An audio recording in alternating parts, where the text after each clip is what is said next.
In हाथों में इतनी ताकत है, झुक जाए तो शराफत है, मिल गए तो मोहब्बत है, उड़ गए तो कयामत है। चांगले हात हाताने करता येतो, हातात हात ह्याच हाताने घालता येतो, हात हात एखाद्यावर उघडताही होतो. आपल्या हातात असतं की हा हात कुठं वापरायचा. या भारत देशाच्या स्वातंत्र्यानंतर हा देश चालवायचा कसा, फार मोठा प्रश्न पडला आणि यावरती खूप काही खळबळ झाली. आणि मग हा संविधानाचा प्रयोग बाबासाहेबांच्या मार्गदर्शनाखाली घटना समितीने निर्माण केला की ज्यामध्ये जगातल्या पाठीवरच्या सर्वोत्कृष्ट असणाऱ्या लोकशाहीच्या 30 घटनांचा अभ्यास करून चांगला सार काढून हा पूर्ण तयार केलेला घटनेचा अभ्यास मांडला. आणि त्यावरती गेली 77 वर्ष हा देश चालू आहे. आणि या देशाची अनेक प्रकारे क्रांती झाली, परंतु आज 77 वर्षानंतर सुद्धा लोकशाही जिवंत असेल तर ही फक्त आणि फक्त या संविधानाच्या माध्यमातून चालणाऱ्या घटनेच्या मार्गाने असणाऱ्या देशाच्या कारभारामुळे आहे. या शाळेचा माजी विद्यार्थी या नात्याने जेव्हा मी माझ्या इतिहासामध्ये डोकून पाहतो, मी जेव्हा 3 वर्षाचा होतो, गावामध्ये 7वी पर्यंत शाळा होती आणि 7वीला त्यावेळेस पाटोळेबाई नावाच्या बाई शिकवायला होत्या आणि त्यांचा स्वभाव लहान मुलांना खेळवण्याचा होता. ते ज्यावेळेस घरी यायच्या त्यावेळेस त्यांचा लळा मला लागला आणि मी 3 वर्षाचा असताना 7वीच्या वर्गात येऊन बसायचो आणि त्यांच्या वर्गात मला आवडायचं. मला ते कळत नसायच्यामुळे मी 7वीच्या वर्गात जाऊन दिवसभर बसायचो. घरी ठिकाणा करण्यापेक्षा ते मला म्हणायचे याला घेऊन बसते वर्गामध्ये. आणि मग तेव्हापासून मला लक्षात आलं की आपण इतिहासामध्ये फक्त वाचलंय की ज्यावेळेस पोटामध्ये अभिमन्यू असताना द्रौपदी माहेरी चालली होती आणि तिला ज्या कृष्णाने घेऊन गेला तो कृष्ण रस्त्याने जाताना त्याच्या अभिमन्यूच्या आईला म्हणजे द्रौपदीला चक्रव्यूह कसं भेदायचं हे सांगत होता. आणि ते सांगणारी गोष्ट पोटातल्या बाळाने ऐकली आणि ज्यावेळेस खरोखर युद्धभूमीमध्ये लढाईची वेळ आली आणि ती चक्रव्यूह भेदायचं कोणी हा जेव्हा प्रश्न तयार झाला, कारण कृष्णालाच ते भेटता येत होतं, दुसऱ्या पडला त्याचा अभ्यास नव्हता, पण पोटामध्ये असणाऱ्या अभिमन्यूने ते ऐकलं होतं आणि म्हणून त्या युद्धभूमीवरती तो चक्रव्यूह भेदण्याचा उपक्रम हा अभिमन्यूच्या मार्फत राबण्यात आला. पण दुर्दैवाने ती गोष्ट अर्धवट सांगण्यात आली, कारण रस्ता संपला आणि घरी उतरायची वेळ आली आणि ते चक्रव्यूह संपूर्ण कसं भेदायचं ही गोष्ट त्याच्या आईच्या कानावर पडली नाही, म्हणून त्याला ते करता आलं नाही आणि म्हणून तो चक्रव्यूहामध्ये अडकला. हे सांगायचं तात्पर्य काय की गावामध्ये शाळा असताना खूप काही चांगल्या गोष्टी आपल्या शाळेमध्ये चालतात. शैक्षणिक सुधारणामध्ये आपल्या गावातील शिक्षकांचे प्रकल्प हे उत्कृष्ट प्रकल्प म्हणून आपल्या नगर जिल्ह्यातल्या शैक्षणिक विभागाने स्वीकारलेले आहेत. होतं कसं की आपण चांगलं शिक्षण देण्याच्या नादात मुलाला 3 वर्षाचा असल्यापासून बाहेर गावच्या कुठल्या तरी नर्सरी घालतो, UKG घालतो, LKG घालतो, मग प्राथमिक शिक्षण त्याला कुठल्या तरी एखाद्या खाजगी शाळेमध्ये देण्यासाठी आपण धडपड करतो. त्याच्यामुळे 3 परिणाम झाले. एक तर आमच्या गावामध्ये गाव आहे 1880 लोकसंख्येचं, इथे 5 आपल्या अंगणवाड्या आहेत, 5 अंगणवाडी शिक्षक आहेत, त्यांना 5 मदतनीस आहे, म्हणजे 10चा स्टाफ आहे. आणि आपल्या गावामध्ये 0 ते 6 म्हणजे शाळेच्या आधी जाणाऱ्या विद्यार्थ्यांची संख्या जर आपण रोज बालवाडीत जाऊन पाहिलं, म्हणजे 5ही बालवाडीत जाऊन आपण आलात आणि तुम्ही पाहिलं की UKG, LKG आणि नर्सरी या पात्र शिक्षण प्रत्यक्ष फीस का भरत नाही? याच्यात चूक कोणाची आहे? तर आपल्या पालकांना असं वाटतं की आपल्या मुलांना आपण दर्जेदार शिक्षण द्यावं. दर्जेदार शिक्षणाच्या नादात आपण आपले मुलं पैसे घालून शिकवतो. आपल्याला वाटतं की पैसे घालून शिकवलं की खूप चांगलं शिक्षण मिळतं. हा गैरसमज पहिल्यांदा डोक्यातून काढून टाका.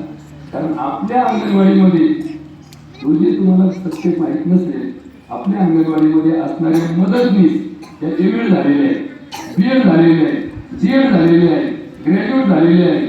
आणि जर एवढी शैक्षणिक पात्रता आहे आणि त्या जर अंगणवाडीमध्ये रोज सकाळी 9 ते 2 उपस्थित आहे, तर त्यांच्यापेक्षा चांगलं शिकवणाऱ्या जगाच्या पाठीवरती असा कोणता उपक्रम आहे की जिथं आपण त्या मुलांना उच्च शिक्षण देण्याच्या प्रयत्नात त्या खालच्या शिक्षणाला त्यांची हेळसांड करतो.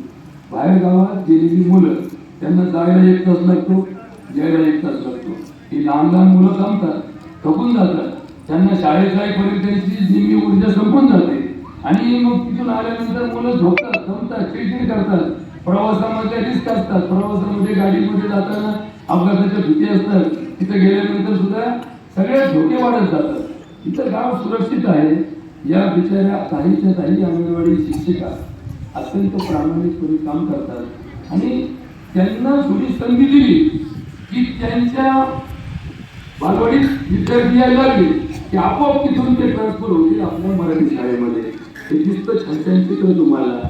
या शाळेचा पण आज काठावरती आहे. जर याच्यातली 3 मुलं जर गायब झाली तर आपले 2-3 शिक्षकी शाळा 2 मुलांवर. आणि ही काठावरचा पट टिकला कसा? तर मध्यंतरी झालेल्या बदलामध्ये आपल्याला मुलांची संख्या कमी पडत होती. पण टाकळीतून आपल्याकडे, टाकळी तर खरं तर आपल्या गटातलं सगळ्यात पहिली शाळा आहे, परंतु शैक्षणिक बाबतीमध्ये त्यांच्या नागरिकांनी, त्यांच्या पालकांनी आपल्या शिक्षकांवर विश्वास ठेवला आणि टाकळीच्या चांगल्या सुशिक्षित घरातले 4 मुलं आपल्या शाळेमध्ये 1ली ते 4थी शिकतात. शिवाय बायपास रोडला असणाऱ्या आपल्या जपकर महाराजांच्या मठात ही मोठी संस्था आहे, त्याची वारकरी संस्था. त्या संस्थेतून 9 मुलं आपल्या शाळेमध्ये येतात. म्हणजे 9 आणि 4 अशा संख्या बळावर आपल्याकडे आज 3 शिक्षक टिकून आहे. खरं तर आपल्या गावामध्ये संपूर्ण विचार केला तर दोन्ही शाळा मिळून 170 विद्यार्थी 1ली ते 4थी शिक्षण घेतात. त्यापैकी 50 आणि 30 अशा 80 मुलं फक्त आपल्या वर्गात प्रवेशित आहेत. बाकीचे विद्यार्थी दुसऱ्या शाळेत जातात. आणि तुम्ही जर चौगणिक अभ्यास केला, आता आपण कसं बक्षीस मिळालं, स्पर्धेमध्ये बक्षीस मिळाले, आमच्या सावित्रीबाईंनी भाषण गाजवलं आपल्या हिंगणगावच्या गटामध्ये. हे मुलं खूप चिंतनित आहे, यांना मार्गदर्शन कमी नाहीये. उलट सगळ्यांना जर प्रोत्साहन द्यायचं असेल तर हिमतीने ग्रामपंचायतच्या सर्व पदाधिकाऱ्यांनी, ग्रामपंचायतच्या सर्व माजी पदाधिकाऱ्यांनी पहिल्यांदा आपली मुलं, आमच्या शाळेने आपली प्राथमिक शाळेचे विद्यार्थी हे दुसरीकडे संधी असताना इथं ठेवायचं कारण एकच आहे की मला माझ्या गावातल्या शाळेत मुलं घालायची.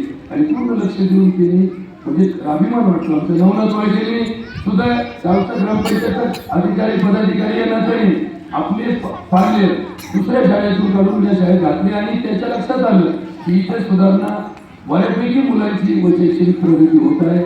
मी सगळ्या ग्रामस्थांना या शाळेचा माजी विद्यार्थी म्हणून एक विनंती करतो की आपण पुढच्या वर्षी येणाऱ्या शैक्षणिक वर्षामध्ये एक प्रयोग राबवूया की जे जे मुलं, कारण आपली शाळा सुद्धा सेमी इंग्लिश आहे, आपल्या शाळेमध्ये सुद्धा तो CBSE पॅटर्न राबवलेला आहे. मग त्याचा अभ्यास करून कुणी त्या आपल्या कर्जुण्याच्या शाळेत घालतं, कुणी टाकळीच्या शाळेत घालतं, कुणी लिंगावच्या शाळेत घालतं, कुणी नगरच्या शाळेत घालतं, कुणी केडगावच्या शाळेत घालतं. एवढ्या लांबचे प्रवास काळात एक प्रयोग आमच्या शिक्षकांवर विश्वास ठेवून या शाळेमध्ये मुलं घाला. कारण आपण पुढच्या वर्षीपासून, पहिल्या दिवशीपासून कॉम्प्युटर एज्युकेशन या दृष्टिकोनातून पूर्ण तयारी केलेली आहे. पूर्ण तयारी. यांना पुस्तक आणि वही हे न वापरता प्रत्येक मुलाच्या हातात कॉम्प्युटर आणि त्याच्यावरती पूर्ण शिक्षण देण्याची व्यवस्था, अद्ययावत व्यवस्था आपल्या शाळेमध्ये करण्यासाठी पूर्ण तयारी झालेली आहे. आणि म्हणून सगळ्यांना ही विनंती आहे. मी अजून एक विनंती करतो संतोष ग्रामस्थांना की गेल्या महिन्यामध्ये LICच्या माध्यमातून किंवा इन्शुरन्स कंपनीच्या एका टार्गेट ओरिएंटेड प्रोग्राममध्ये आमच्या गावचे सुपुत्र माजी सरपंच भैया कर्डिले यांनी उत्कृष्ट काम केलं. म्हणजे खरं तर प्रत्येक कामाला चिकाटी आणि सातत्य लागतं. कुठलाही व्यवसाय करायचा म्हटलं की त्याला येणाऱ्या प्रत्येक दिवशी तो आपला असतो असं नसताना सुद्धा अत्यंत दमदार पद्धतीने हे काम करावं लागतं. त्यांनी केलेल्या कामाची पावती म्हणून त्यांना परदेशामध्ये व्हिएतनाम सारख्या प्रगत राष्ट्रामध्ये खरं तर जी संपूर्ण जगामधली जी रचना आहे त्यापैकी भारत हा विकसनशील देश आहे. यापेक्षाही अनेक देश विकसित आहेत आणि जेव्हा माणूस बाहेर जातो त्यावेळेस त्याच्या त्या संकुचित विचारसरणीला सोडून जगाच्या पाठीवर जेव्हा काही अद्भुत पाहतो, कारण हा जन्म एकदाच मिळतो आणि त्या जन्मामध्ये जेव्हा आपल्या निरीक्षणाचा आपण निश्चितपणे आपल्या मनावर आपल्या विचारांवर बदल होतो. त्यांनी ज्या सूचना मांडल्या त्या सूचना खरोखर या गावाच्या दृष्टीने महत्वाच्या आहे की प्रत्येकाने आपण इथून पाठीमागं पाहिलं की लहान होतो तेव्हापासून आपण झाडं लावतो. कित्येक वेळा झाडाचे भोपे आणले, कित्येक वेळा कंपाऊंड आणले, पण झाडं लावली असतील 10 लाख त्यातले आज काय झाडं जिवंत असतील हे जी समस्या आहे याच्यामध्ये किती लावायचे याच्यापेक्षा जे लावलं ते संगोपन करण्याची जबाबदारी पालकत्व प्रत्येक नागरिकाला जर एक एक झाडाचं दिलं तर 1880 आपल्या गावची लोकसंख्या जर प्रत्यक्ष आहे तर त्या दृष्टिकोनातून तेवढे झाडं किमान जगले तरी आपल्याला खूप काही प्रगती करता येईल. मी गावच्या वतीनं बिहार कर्डिले या व्हिएतनामच्या दौऱ्यावरती यशस्वीपणे आपल्या गावचं प्रतिनिधित्व त्यांनी केलं त्याबद्दल गावच्या वतीनं त्यांचा फेटा बांधून सत्कार या ठिकाणी करावा. कारण दोन गोष्टी असतात की आपल्या गावचा माणूस जेव्हा एखाद्या ठिकाणी जातो तेव्हा तो पूर्ण गावचा प्रतिनिधी म्हणून जात असतो. कारण तिथे गेल्यानंतर जेव्हा तिचा पासपोर्ट पाहिला जातो तेव्हा नाव त्याचा पत्ता रखणगाव आणि ती आपल्या गावची शान मान मान आहे. आणि म्हणून मी आपल्या शाळेचे मुख्याध्यापक माननीय श्री वाबळे सरांना विनंती करतो की भेटामधून आपण बिहार कर्डिले साहेबांचा सत्कार करावा.